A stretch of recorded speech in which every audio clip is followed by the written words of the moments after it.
Today we're going to take a look at the Spindrift bridge sock. A sock is a shell of breathable fabric that completely encloses the hammock and the underquilt. They're used mainly in colder weather to block wind and trap heat.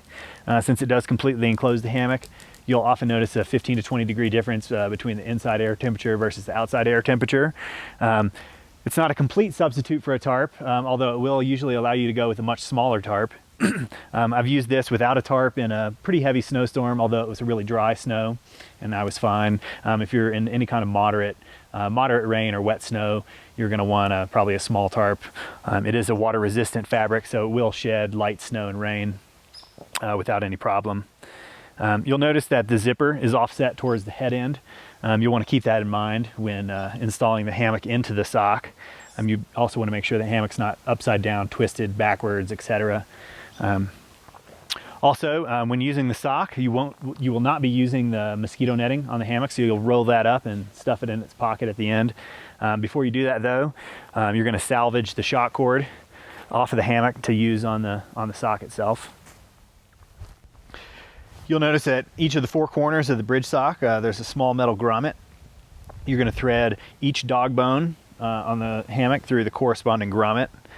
Before you do that, you have to remove the suspension from the ends of the suspension triangle, and I'll show you how to do that now.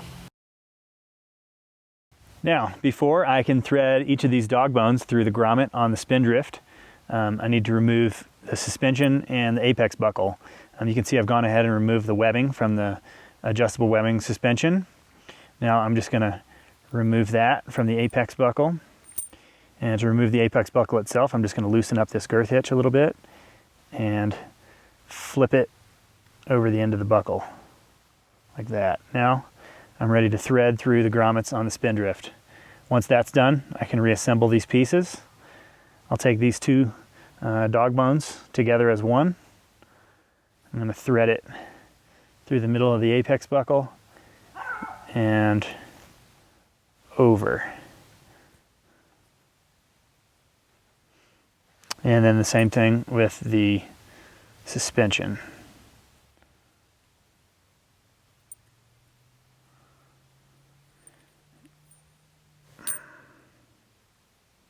Now I'll just point out that the longer side of the apex buckle is for the two pieces of the dog bone, and the shorter side is for the attachment of the suspension.